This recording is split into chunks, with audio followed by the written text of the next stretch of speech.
Lighting okay in the Hey everyone, this is Gilberto from Maverick Media Lab, and I'm here with Leon Ezel, one of our clients, and he's going to be talking about how he's been able to already get 4 active deals currently from new referral partners that he's fostered using our system. Leon, I appreciate you for hopping on today. Absolutely, man. My pleasure. And yeah, just to start things off, tell me a little bit, or tell the audience rather, a little bit about your background and who you are. I am a branch manager for a net branch here in North Carolina, licensed and closed loans in 7 states, from Virginia down to Florida, and then Tennessee and Texas as well.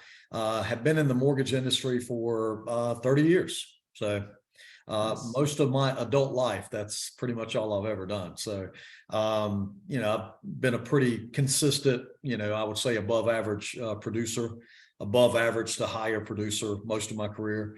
And so that's, and we're a lender. We're not a broker. We do some brokering, but primarily a correspondent lender. The master of mortgages, the Yeah. mortgage veteran.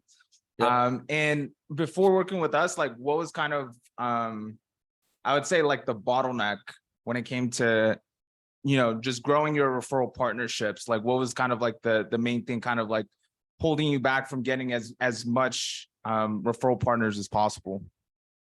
I think just the, I was still, pretty much involved in the process, the daily process of the files and running the business. You had several loan officers and support staff and that sort of thing. So I did not dedicate as much time doing the calls and making the calls as what I should have. And I'm not scared to do them. I know a lot of loan officers are a little nervous making calls. That was not necessarily my case, but mine was just more of a time as far as, running everything else and managing the team and that. So it was more of a time issue, more so than anything else. Got it. So was it more of a situation where there was no outreach going out, or it was very minimal, just, when things when you did have an open time slot, you would make a couple calls? What did that look like? Yeah, it was more of that. I mean, there was outbound calls and outreach, but again, it was more when I had time to do it. I did have, for a couple of years, I had an internal dialer, if you will, that did a lot of this, and we had some pretty good success with that. But he got his license and then just train. I mean, he's still with me. He's a licensed originator now. So again, with being busy and running the team, I didn't want to have to go back through that training and searching out for that person again.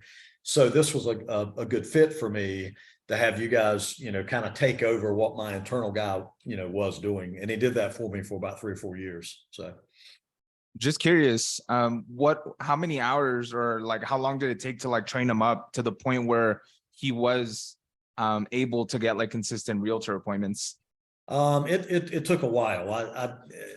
I'm not sure that I could really put an exact time frame on it, but it took a while. A lot of training, a lot of my training, a lot of other sales training, overcoming objections, et cetera, et cetera. So there was quite a bit of that. So several months, I would say, at bare minimum, was invested into that. And again, I feel like it paid off. He did a great job. But then, again, as he stayed more in the business, he wanted to get his license and become an originator. So yeah, that's an interesting point that I've seen with other branch managers too, and just other mortgage company owners, is they'll train people up to do this, and then once they lose them or they churn it, all that time is lost, and then you have to redo it again and then train someone else, and it takes time. In your case, it was months. So yeah, that was interesting that you had said that. And I guess in terms of results now, now that you've been doing it for a couple months and,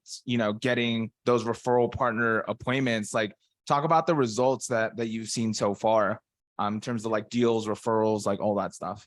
I would say that overall the quality of the appointments have been, I would say above average, to good.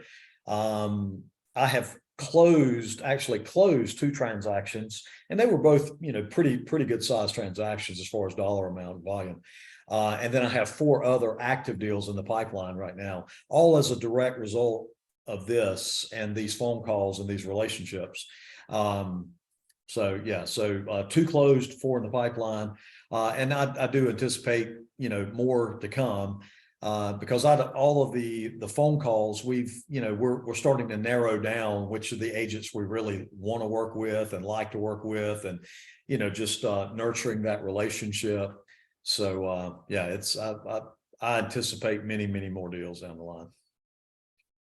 And one of the things that I know like many loan officers like ask us about is like, why would, there's so many loan officers reaching out to realtors, like why would they be interested in having a chat with me? Like it kind of seems to them like, realtors like just would not have a chat with them. And for you, I know you're getting, weekly, like every single week, like consistent appointments. So like, can you talk to the audience about like what those appointments have been like? Have they been actually like interested in having a conversation with you about a referral partnership? Like what's been the receptivity of the realtors?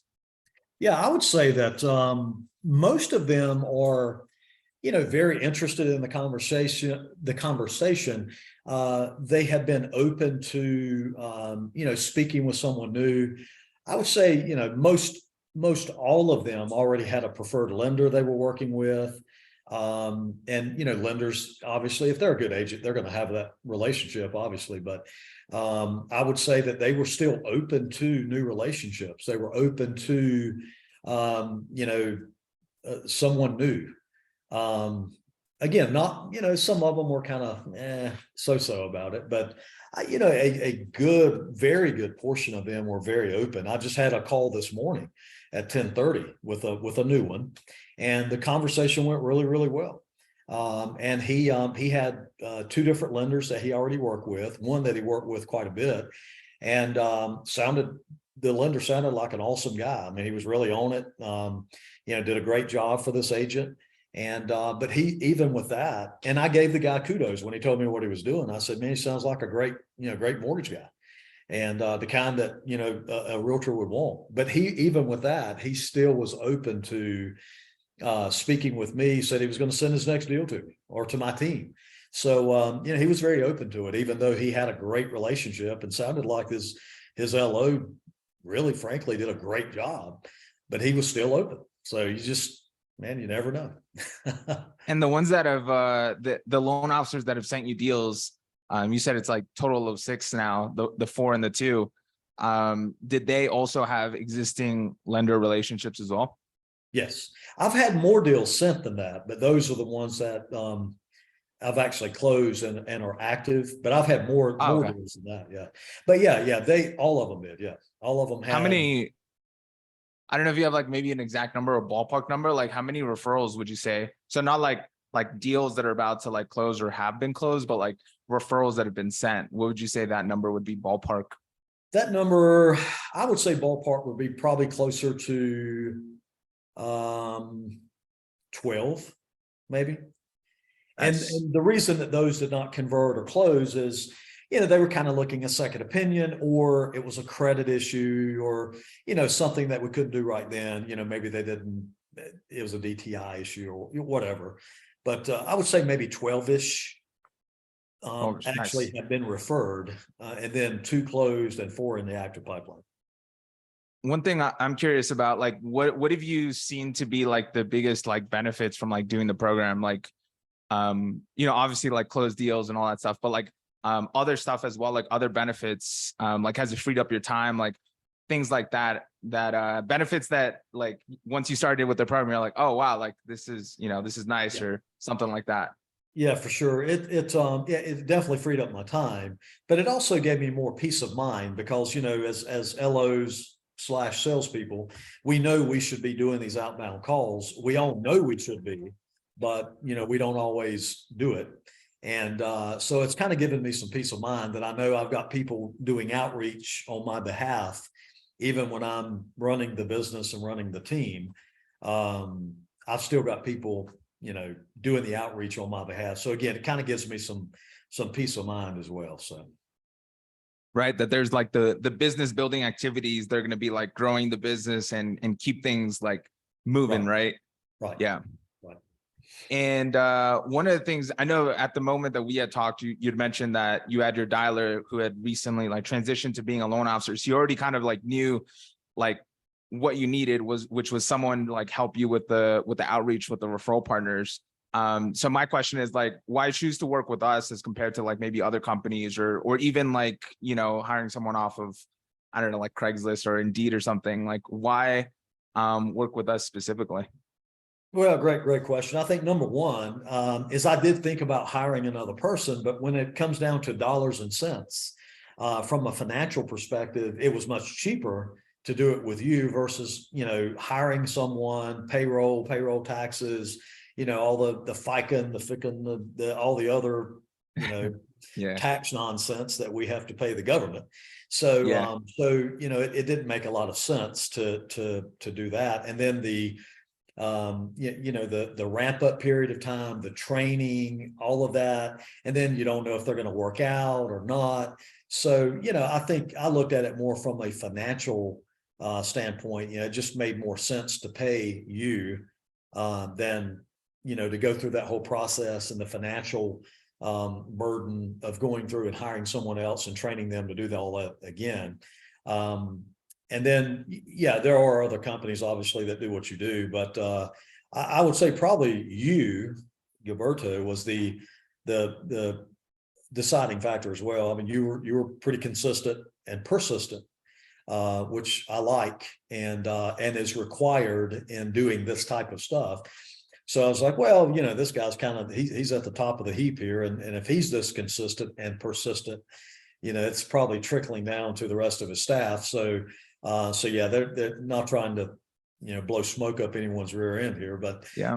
that's you know, probably that was probably my number two reason as to why I chose to work with Maverick and you guys. So I appreciate that. And if you were, so for the person out there that might be watching this video and thinking like, you know, like they're on the fence, considering having, you know, someone help them with, you know, getting more referral partners, like what would you say to that person who was where you were a couple months ago when you were, you know, considering working with us? Like, what would you say to that person specifically? you know, I would say that if you're truly interested in growing your business and um, you know, really taking your business seriously and taking it to the next level, you know, just invest the money. Because again, the other way that I thought about this is, you know, I really only need to close a couple of deals to you know, to pay for the service. And then, you know, obviously if, you know, all of these contacts are not going to work and I'm not going to get business from all of them. But if I, you know, again, I was kind of thinking from a worst case scenario is if I can establish 3 or 4, maybe, or even 5, like solid, long going relationships, it's going to be it's going to be money well spent. So, and I think so far, my thought process has been correct. I mean, I've already closed, you know, just the 2 deals have paid for your, you know, what I had to pay you. And then I've got other deals in the pipeline. So everything moving forward is all just, you know, icing on the cake. And then again, continuing to follow up with these relationships and build those relationships is going to, you know, should yield me more business over the years to come. So, yeah.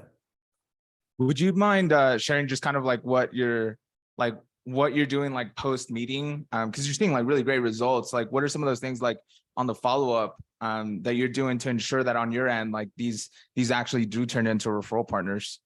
Yeah. Well, I think, you know, as you well know, I'm preaching to the choir here that, you know, the follow up is the key. If you're going to do this stuff and just never follow up, honestly, just don't even waste your money. But you know, the follow up is going to be key. But you know, like I will text them after the call, thanking them for their you know, their time. You know, I'll make sure that they understand, hey, this is my personal cell phone. You know, make sure you save it. I also follow up with an email to them as well, kind of same thing, thanking them for their time. Then I will put them in a email drip campaign with, different things going on, different changes. We've had some recent changes with VA and some recent changes with HUD, and, the reduction in MI for FHA, things like that. So I'll give them, value add content. And so I'll put them on that. And then typically once a week, I'll still send them out. Now I do a little bit old school. I used to use a program to do it. I just do it manually now, but I will, once a week, I'll send them a text like today. Today is Good Friday, 2023. And, I will send them out a text this afternoon, just, happy Friday. Hope you guys have a great, time, great Easter with your family, just something kind of generic, and if there's anything I can do for you, just let me know, or something kind of generic. I'm not always just asking for business. It's just kind of staying top of mind, staying in front of them. And I do think that's the key. And one of them I probably had my initial call with her 2 months ago. And I did this every week and no response, nothing, just nothing, never acknowledged anything. And then all of a sudden I get a call and it's like, hey, I got a lead for you. And it's a $400,000 VA purchase. So, you just So keep interesting. on. So yeah, that the follow-up's key. But that's so all. interesting. I'm not doing anything crazy. It's just, I consistently, primarily with the text. I think the text are probably more higher response rates. Yeah. Yeah, that's what I've noticed about, just the other clients that we hop on here, pretty consistent themes. Like they're just doing like the basic fundamentals. It's just that they're as consistent as possible. And then the consistency, regardless of like results, because you mentioned like it takes a while, sometimes you might not hear back for a while. And then all of a sudden, they send you a deal. So yeah, that was interesting to see. Last question here before we hop off. You had hopped in actually during a time where it was, later part of 2022, and it was also like it was winter time as well. And usually like it's someone in that situation, another loan officer could have easily said no, like, this isn't the right time, like I'm gonna wait, all that kind of stuff. What had made you like jump on at that time during winter, during like the slowest time of the year? What had made you, move forward? Well, I think twofold, I believe. One is, it is a slower time of the year, slower for us, slower for agents. So I had more time to be more attentive to the phone calls and attentive to the follow-up.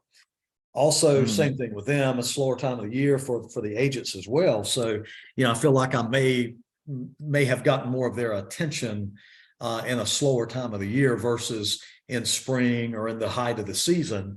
They may be, and I think that's right, because as we've gone into more springtime, the responses have been a little bit less. I think even with setting the new appointments or, have maybe gotten a little less because they've gotten busier. So that was part of my rationale for entering into the program when I did. So. And did you notice that like when you would have the appointments with the realtors, that they were like more of them have like more time and like they were a lot more receptive and all that? For sure. Yeah, slower time of the year again. And then, again, as we're making this video right now, of course, we're coming out of 22, which was not a great year.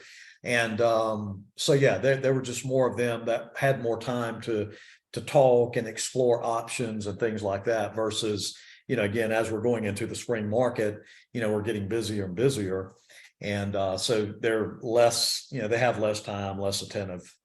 Right. Nice. Well, I really appreciate your time, Leon, and just sharing your feedback on the appointments, the deals you've been closing. Like I'm personally like super happy about it. Like anytime our clients see like incredible results, like we really like always celebrate as a team, and like we show it to the appointment setters and stuff. It boosts their morale and stuff, knowing that like the appointments they're setting are actually like really helping our clients. So I really appreciate you hopping on Good Friday today and sharing, your testimonial and everything. Absolutely. My pleasure, man. You guys have done a great job. The appointment setters have done a great job. Follow-up's been impeccable. So yeah, great job.